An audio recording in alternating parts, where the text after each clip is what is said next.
Hello everyone and welcome to episode 12 of In the Studio. We've gone for a little bit of a special edition of the series again this week. So we've got a Zoom meeting set up between myself and the fellow director of the company. Because we can't be in the same room together, we're going to do a little kind of bird's eye view of what we normally do when we're in the office and we're talking business. So joining me today is Sam. Hello. And we've got Nick. Hello from Scranton, Pennsylvania. And we've got Tom as well. Afternoon. What we're going to do this week's episode is probably the most kind of not intrusive. Intrusive is the wrong word, but kind of revealing insight into what us four get up to and discuss. JumpCut gone wild. Yeah, a censored version of what we normally get up to. A lot less just sitting around doing nothing, and a bit more discussion and chat about JumpCut in general. So we do have an agenda for this meeting. First up, shall we talk about the most exciting thing in the world right now, which is the magazine? The world. Yeah, be a good place to start. Unless you want to save that for the end, keep people watching. People don't know what's coming at the end, though. It's going to be even better. So the second most exciting thing in the world.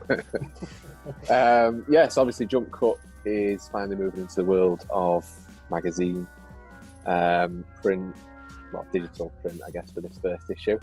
And it's coming out on the 1st of June, which is not far away at all. Tom, Not at all. do you want to fill us in on where we're at with that? Because you've been the absolute mastermind behind that, getting it all sorted out. As of this afternoon, it is 99% done. All the content's in.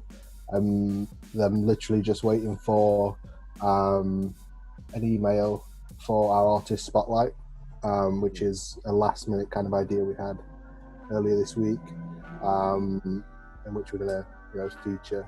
We're gonna shine the spotlight on poster artists and film artists and things like that. So I'm just waiting on an email for some details, and then it's good to go. That's the last thing. That's the last thing. Yeah. Probably. Exciting. Spend tonight doing a final read through of it. But yeah, everything's in. Yeah, same. I'm gonna have a little look through again tonight and just make sure. But as I say, when I looked at it the other day, brilliant. Yeah. We've all seen advance copy, haven't we? All of us, yeah. And Jess, Fiona, and Corey at JumpCut as well have all seen a copy of it. By the time this goes live, the magazine will be live, will it not? It will. It will. Yeah. So if you haven't seen it already, get on it. Yeah. How much is it? How much are we charging? £5.99, is that right? $5.99, yeah. Mm-hmm. $5.99. Or you can subscribe as a patron. Good Get that plug-in, content Jakob, alongside it anyway. So you may as well. You get the benefits of being a patron. You support us, and you get the magazine, which is for free. Chock-a-block. I think that's pretty How good. many pages, Tom? I think the final thing's 74. 74 pages. 74 pages of goodness. That is meaty. Do you want to run down the sort of what your favourite things? Because obviously, Tom, you've done a lot of editing. What, as you've been reading through it, what are your sort of top 3 things you're looking forward to, or something like that? I'm very much looking forward to sharing Daryl's piece about God's Own Country. That's a really personal piece that he's written and worked with Corey to put together. And I had a proper read through of it the other night, and it's really good. So I'm looking forward to everyone reading that, and also to go with that, the interview with Francis Lee, which Fiona did, which is really good. And there's a few little tidbits about Ammonite in there, which should have been coming out this year, but I don't think it is now. And then I think the third thing would be the future features bit that you wrote, Jacob, because there's just a whole range of different talent in that piece you've done, and a lot to get excited about, really, about, people will keep an eye on in the future and will support, and I think a lot of people are going to enjoy reading about that. Yeah, I hope so. It was really kind of insightful and interesting to put together anyway. A few of those people I already knew quite well. I was very aware of what they were working on and how kind of talented they are. But then even the other people in the list as well, people that I've spoken to for the first time ever in these last couple of weeks, has been brilliant to get to know them and learn about their journey and where they're headed as well. Very exciting talent in that piece that I've written there, and hopefully everyone else enjoys it. And hopefully in like 10 years' time, we can look back on that and be like, see, we told you so. Told you. Yeah, I'm very confident it will be. Yeah, I'm very confident those 9 people, that are involved in that will be massive parts of the film industry. The stuff they've already done is fantastic. The stuff they're working on is even more fantastic, and the potential that they've all got is huge, really huge.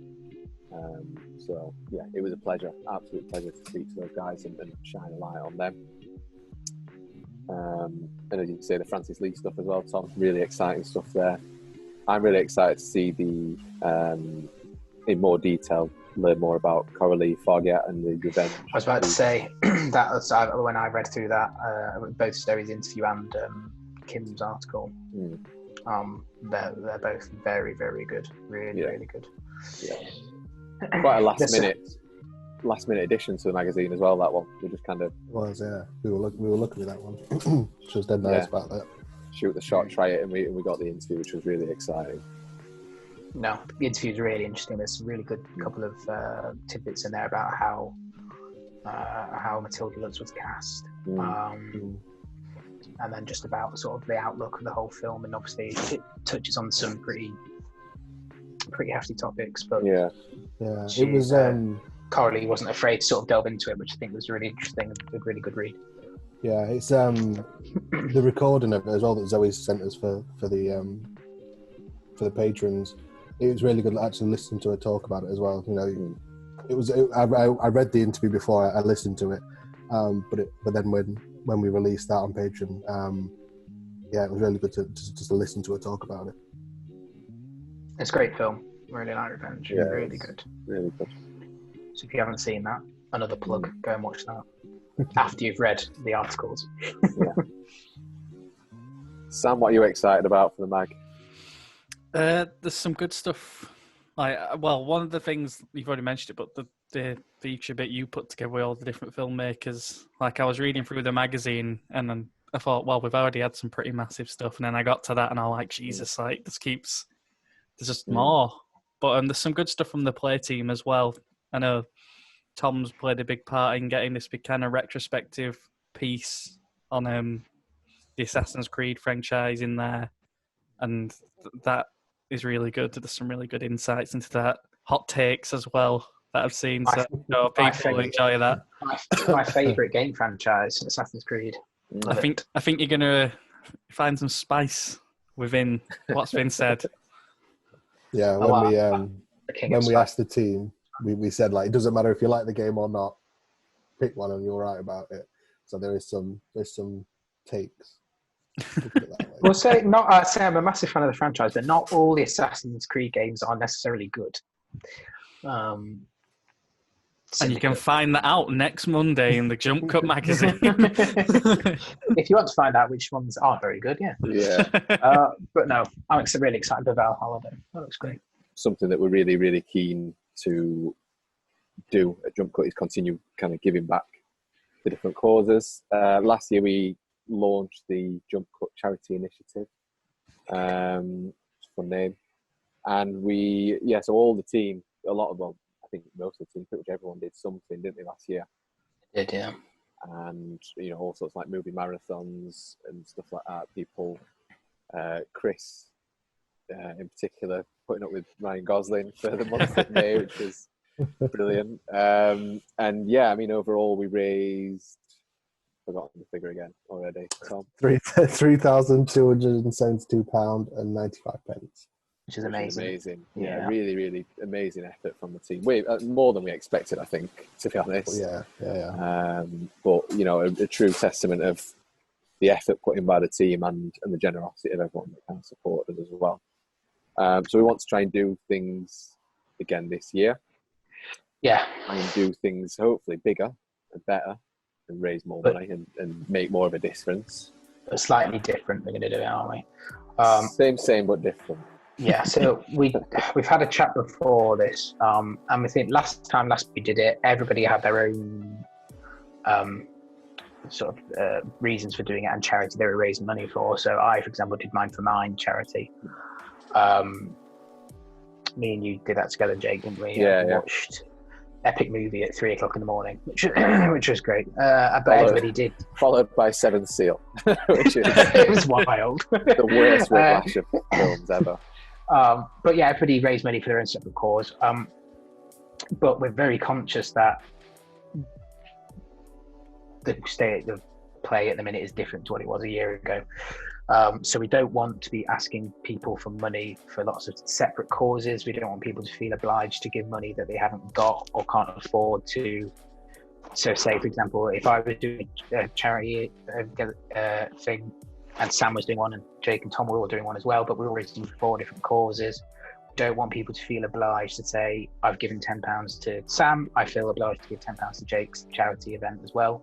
So we think it would be a good idea to bring everybody under one banner and have a sort of JumpCut charity initiative that is going to one source. We haven't decided what that is. We'll decide that between JumpCut, us 4 and the rest of the team about what that is. But we think that's a good way of going forward so we can raise the most amount of money we can without also asking you guys and ourselves, because last year we all donated to each other's funds as well, without asking people to fork out for money at the minute, because we're all in a tough spot at the minute. No, we don't want to make it more difficult for people, so I think that's what we're going to do. I say we haven't announced what that is or decided what that is yet. We are going to try and do something with play as well this time round. Sounds right? Yeah, I think so. Do we know what form that's going to take at the minute yet? I think we're going to do some kind of stream or something that way on. I think, like you're saying, it'll be for the same cause, but we'll be doing things on either side of the website, basically, all as a joint effort. Yeah, so we kind of covered everything that we set out to achieve on this meeting this week. To be honest, we have these catch-ups pretty regularly, don't we? Pretty much once a week, if not. But I mean, us 4 are always chatting every single minute of every day anyway. But it's just nice to get each other's faces out there again and have a kind of real life meeting a little bit. Hope everyone else has enjoyed. Yeah, peek behind the curtain. Yeah, literally, yeah. Seeing what goes on, the nonsense that we talk to make these big decisions and stuff, and keep this company thriving.